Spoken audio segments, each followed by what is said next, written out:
Hex is making the greatest comeback in all of history. They once held the title of the single most expensive PS5 controller you could buy. I believe this was still the case back when Hex sent me their Ultra X controller, which was like 9 months ago? But since then, things have changed. The controllers they make are, well, still expensive as all shit, but not nearly as much. So in the most expensive category of controllers, that being custom controllers, these are actually now the cheapest, at least in terms of full customization, which usually controllers cost $300 to $400 for. Because of this, I will likely be taking another look at their PS5 controller in the future, but today's about AIDSbox. But before we get into it, I have to tell you about today's sponsor, PCBWay. Longtime subs occasionally get a DIY project in their sub box from me, and last time I did, I used this absolutely gorgeous board, which was sent to me by my friend Marius. He used PCBWay services to make this board, since they can assemble or make PCBs for next to nothing. The ones I have are an amazing example. Not only is the color scheme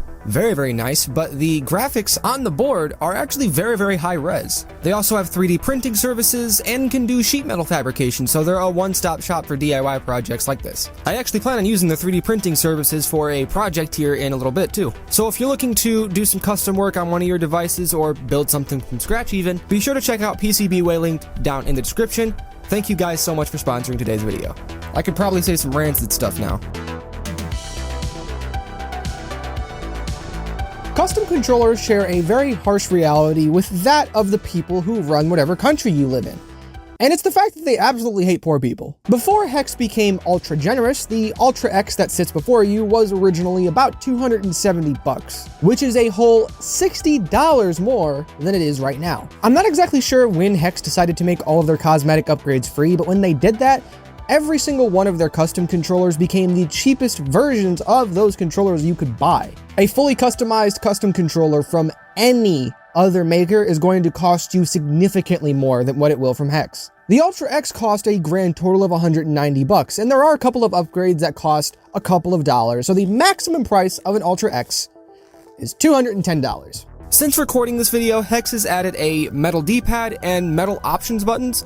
Both of these options are $10 each, so they add an additional $20 to the total. Those are the only ones that cost money though. If you just color your D-pad, it still doesn't cost anything, but the metal ones do cost money. You could change the color of the four rear buttons. You can have rubberized side grips, permanent or adjustable clicky triggers, rubber faceplate, colorful buttons, bumpers, and triggers, anything you want. Before Hex and Hyper came along, a fully customized custom controller was almost guaranteed to be $300, $350, $400, which is why you only see them in YouTube thumbnails. It was actually due to this fact that originally this video was going to be a comparison between this controller and the SCUF Instinct Pro.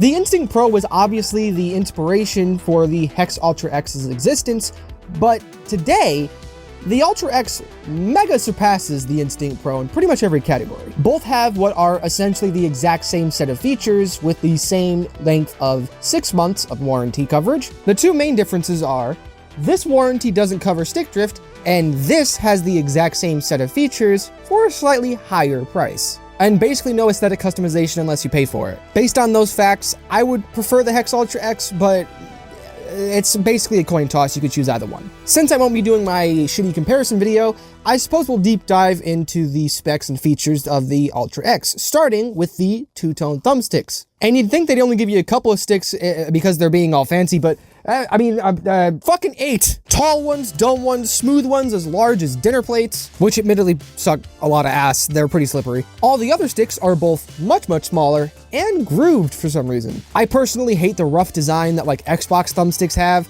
It's absolutely annoying. So I personally really enjoy the grooves.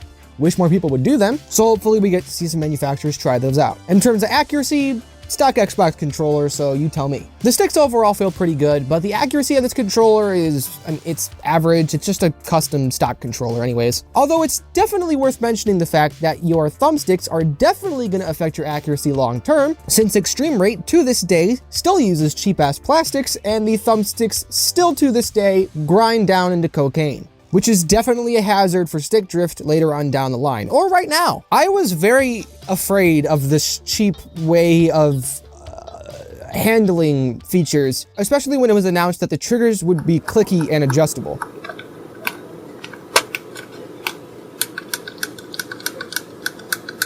I was very, very scared they were going to cheap out on these, but they're really, really good. In fact, they're some of my favorite. Thank fuck I was wrong. They're not as crisp as the ones on the SCUF Instinct Pro, but they feel really, really good, and I feel like they take less force to actuate than the SCUF Instinct Pro. This is why I need to get a force gauge.